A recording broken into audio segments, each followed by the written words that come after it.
I heard about this story on Twitter, and even though it doesn't surprise me, it's not getting as much press as it needs to, especially considering the fact that the United States has probably completely destroyed their relationship with South Korea. If you don't know what I'm talking about, this Yahoo article came out a couple of days ago, and it talks about how there are over 116 South Korean women that are suing the South Korean government as well as the United States military for creating brothels in South Korea during the 1950s to the 1980s.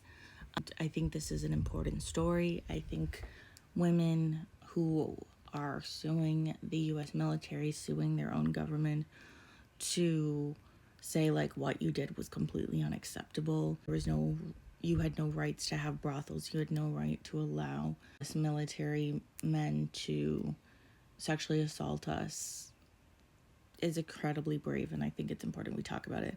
If you are triggered by sexual assault, don't watch any further, but I think it's important you do know. But if you are triggered, this is my trigger warning. So how I found out about it was this popped up on my Twitter from Boba Cyclist. She said, people ask me why I, quote, defend North Korea.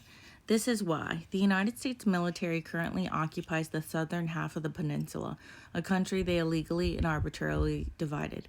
They have committed countless atrocities against Korean women. The North refused to submit.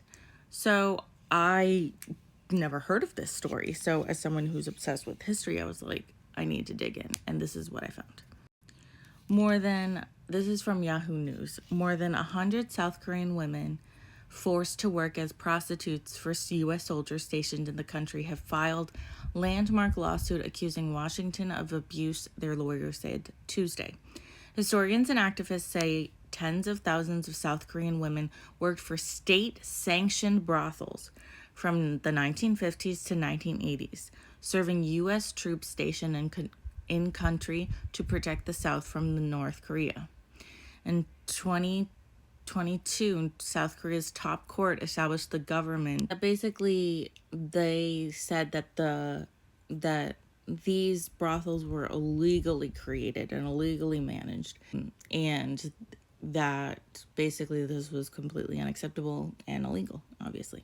The United States has never acknowledged that this has occurred. They didn't acknowledge this until recently, actually, which is incredibly heartbreaking. The lawsuit seeks 10 million won, which is $7,200 in compensation per victim. Unlike the better-known, quote, comfort women used by Japanese soldiers until the end of World War II, those who worked for the U.S. troops have received relatively limited attention, largely due to Washington being Seoul's key and longtime security ally. And maybe this is why I didn't know about this, because this doesn't surprise me, but it's truly horrifying what the United States and South Korea made these women go through. Here's one of their stories. Every night we were dragged to U.S. soldiers and sexually abused. Every week we were forced to undergo venereal disease tests. If there was the slightest abnormality, we were locked in a small room and injected with a thick needle of strong penicillin. This person right here was 17 years old.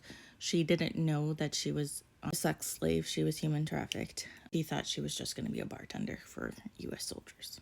This, I think, is really important. The economy surrounding military brothels in U.S.-based towns, including restaurants, barbershops, and bars catering to American Gs, made up about 25% of South Korea's GDP during the 1960s and 70s, according to the historians. Like, that's a significant amount of fucking money to add to South Korea's economy.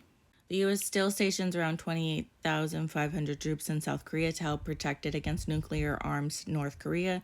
The United States Forces Korea, USFK, told AFP it was, quote, aware of the reports regarding the issue, adding, quote, we will not comment while legal proceedings are ongoing. I'm sure you won't, buddy.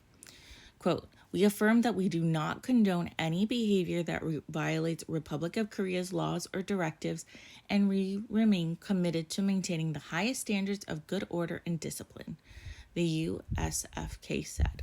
My understanding, the U.S. military run brothels, they don't exist right now.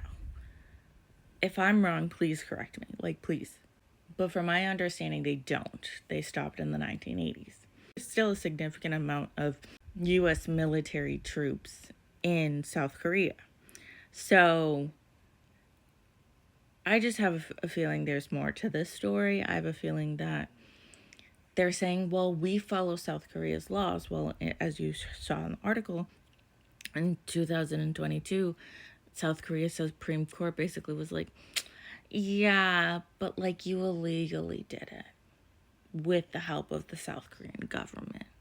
So it's kind of like hypocritical because it's like you got away with it because the South Korea government obviously knew that this was a thing that you wanted, didn't need, wanted, because you're our allies and you're helping us. So I don't know. This story is insane. It's wild. It's really important though. The amount of sexual violence against women throughout the world and the effects regarding the lack of accountability is really frustrating because everyone needs accountability. Everyone deserves justice. That is so vital, especially if the United States is saying, oh, we're the most powerful country. Well, one, not anymore, but two, that doesn't mean you go around being able to get away with fucking everything. But as we've seen for the past 2 years regarding the genocide in Gaza, they really don't give two fucks. And I think that things are changing for the United States and their superpower status, but that doesn't equate the fact that the amount of illegal bullshit they got away with. So I hope these women win their lawsuit, and I hope they get the justice that they deserve. If you do not know about the story like me, here is a new tragic fact. And illegal activities the United States has been a lot involving another country. AK, surprise, surprise.